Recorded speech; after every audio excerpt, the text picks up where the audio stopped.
First Edition is a ministry of First Community Church, a place of worship for everyone, regardless of religious background.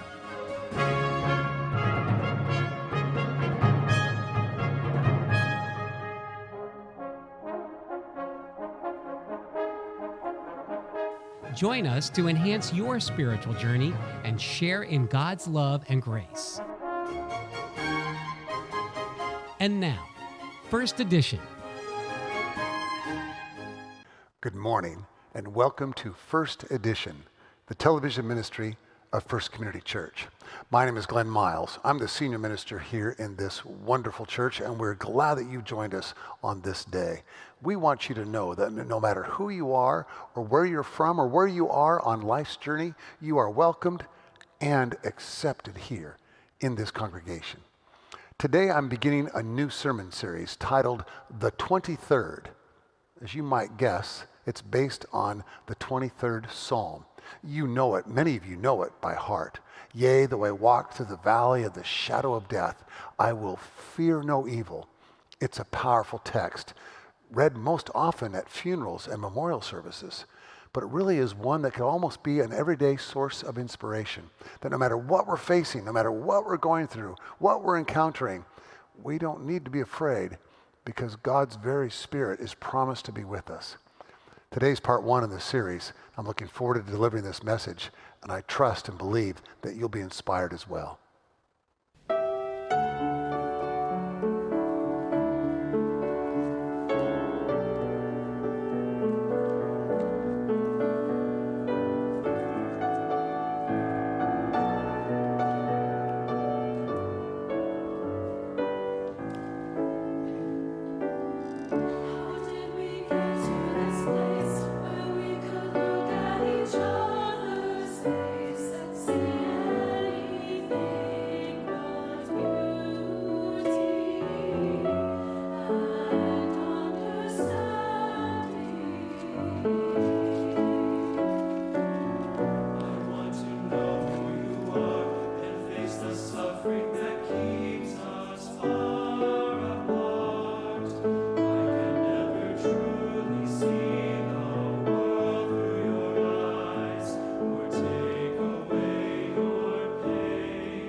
About 30 years ago, I was leading a Bible study for a group of older adults.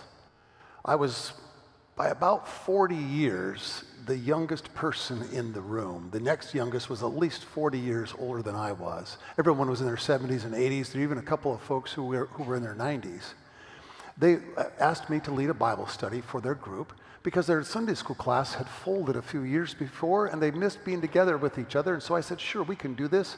We'll do it in the middle of the day, in the middle of the week. It will be fun. What would you like me to teach on? I asked. They said, teach on the book of Psalms. We know there's 150, but just take 8 weeks to share with us your 8 favorite Psalms. I was happy to do so. The first week we read Psalm 1. I stood up at the beginning of the class, read the text, shared 15 minutes of notes with them, and then we got into a conversation. There are about 30 older adults in this group. We got into a conversation around the text. Same thing the next week. We read Psalm 8 this week, shared some notes, some highlights, theological ideas behind the text, and then we got into a conversation. In week 3, I stood up like I had in the first 2 to read Psalm 23. I decided to read it on that particular day from the old King James Version. There's something Shakespearean and regal about the King James, the way it sounds, the way it just rolls off the tongue. I started my reading, and all of a sudden, the entire class, everyone stood together with me, and without their Bibles, recited it by memory. We got to that part, that famous part, yea, though I walk through the valley of the shadow of death, I will fear no evil, for thou art with me. It was a goosebump on goosebumps moment. It was one of the most powerful experiences I've had in ministry. When we were done, they all sat back down. I closed my Bible and I said to them, what just happened? And this very kind and gracious 80-year-old sitting on the front row of the classroom said, well, 50 years ago, we started a class in the middle of World War II for young adults. Many of us had husbands who were serving in the military. Some were in Europe, others were in the South Pacific. All of us were worried about our friends and families, and we needed a place where we could gather on Sundays to encourage each other and provide support for each other. We had about 100 people back in the day, she said, that would gather every Sunday for the Sunday school class, and then we would go on to the worship service later at 11 o'clock. It was powerful, Glenn. We decided on the very first Sunday that we would memorize and recite every Sunday going forward Psalm 23. Yea, though I walk through the valley of the shadow. Well, I was smart enough in that moment to recognize I could just set my notes that I'd prepared to guide them and just let them share.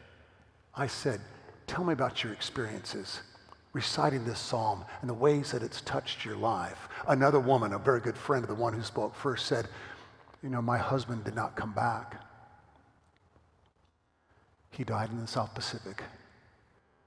And some of the people who are in this room right now, who came to my house, recited Psalm 23, sat by me on my couch and held my hand while saying nothing else. Another said, it was about 10 years ago when my husband was dying. We took him to the hospital.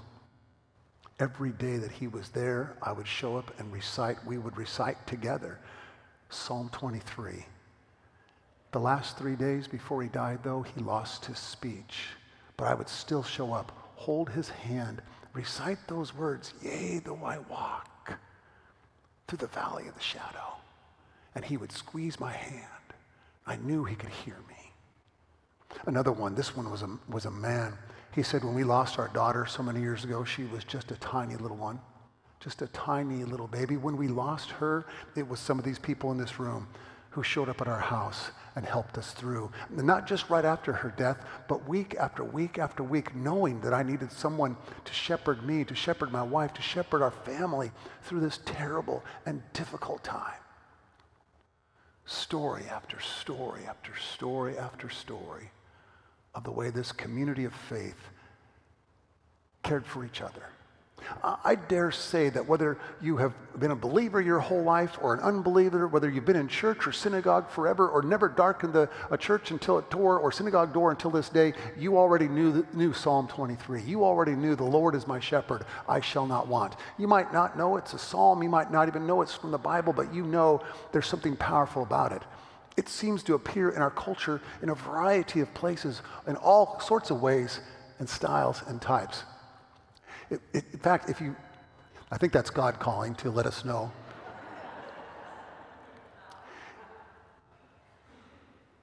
If you look carefully, you'll see that these images and words permeate our culture. Someone wrote last week that Mr. Rogers, in a way, was our good shepherd. Mr. Rogers was the one who shepherded our youngest and our smallest for year after year after year with good words of grace and inclusion. Do some of you remember the TV show MASH? We used to reserve every Thursday night to watch it on CBS. Loved that show. The good shepherd for the soldiers, the surgeons, and the nurses was Father Mulcahy.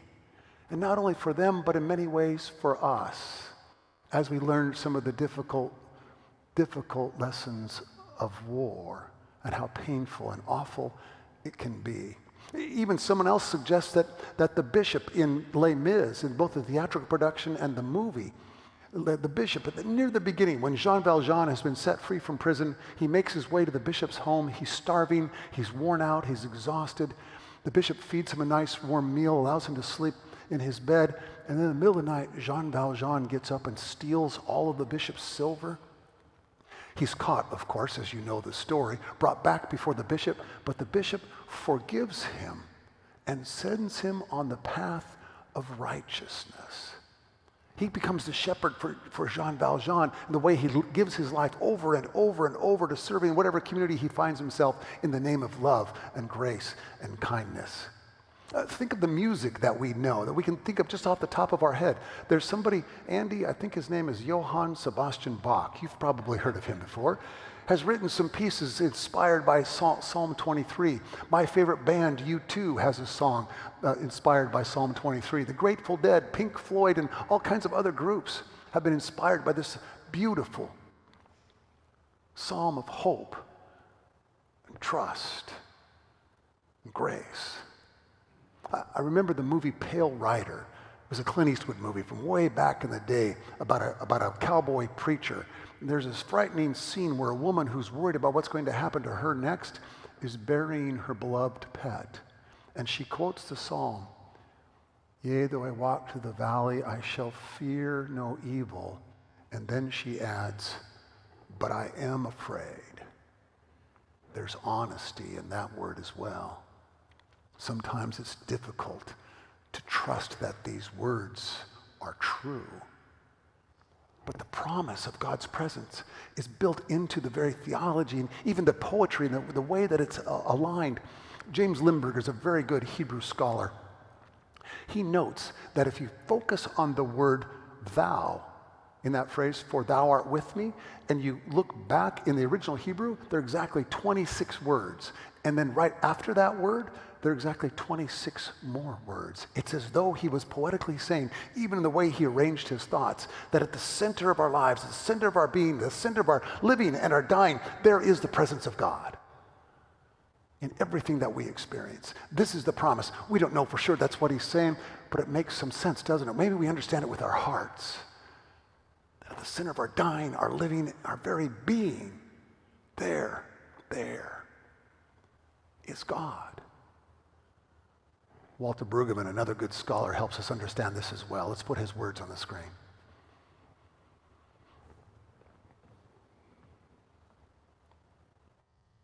It is God's companionship that transforms every situation.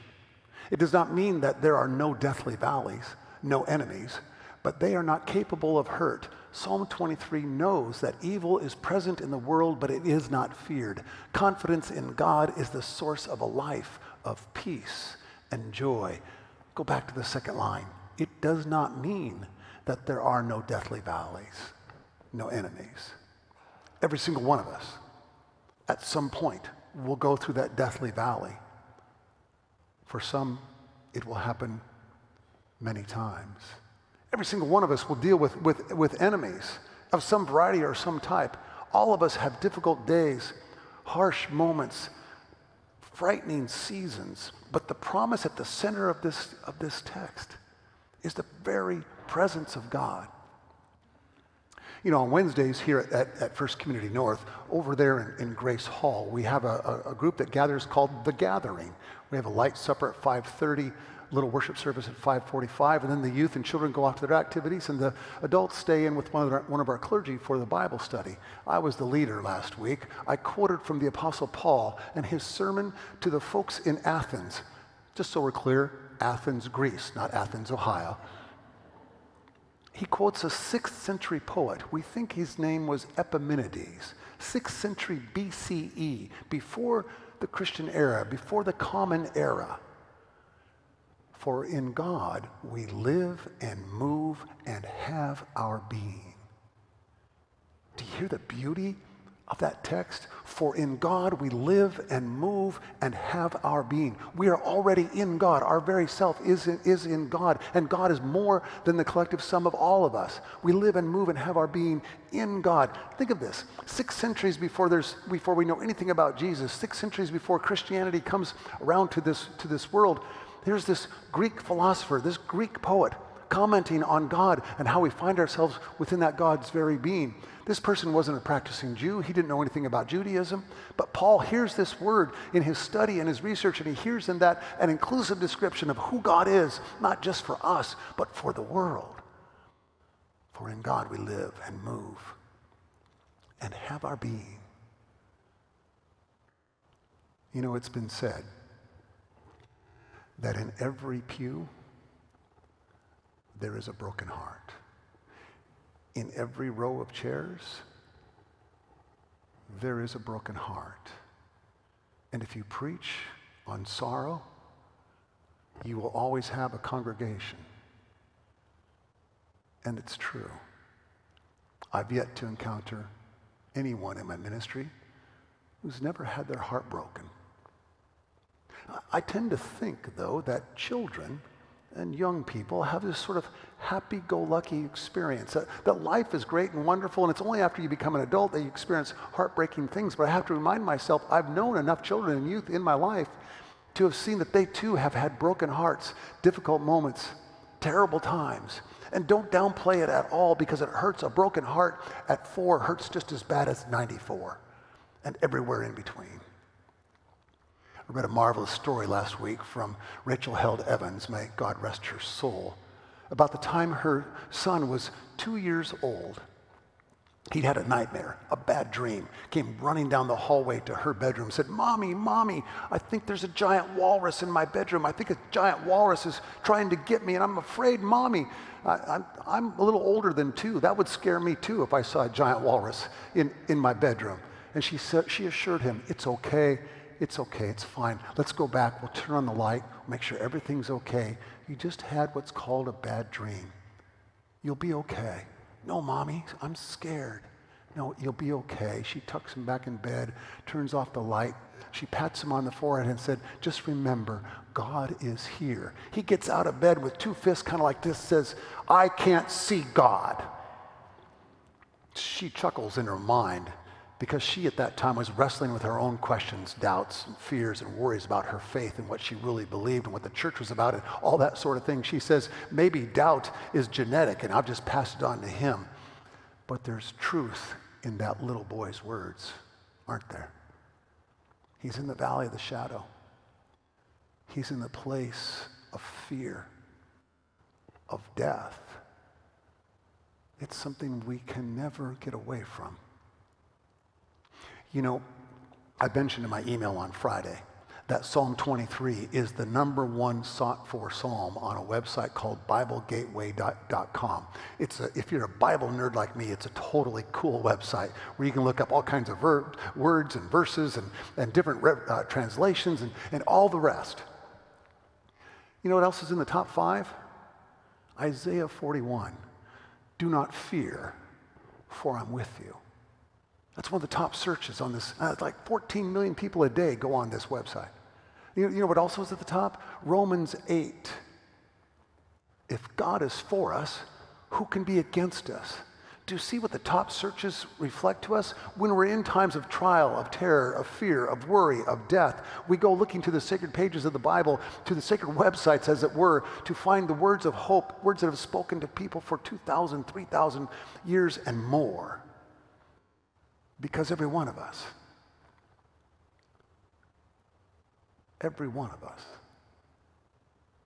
has a valley of the shadow. Every one of us. Sometimes the shadow that's most difficult to face is the shadow that we all carry. That shadow side that sometimes to our detriment we want to push down, push away, hide, and not face. When we do, it's really harmful for us emotionally, physically, spiritually. It can be difficult to face it. And yet it is there, that dark side. It's Alexander Solzhenitsyn, the Russian philosopher, who said that the line that is drawn between good and evil is not drawn through the classes. It's not drawn through the parties. It's not drawn through politics. That line is drawn through every human heart.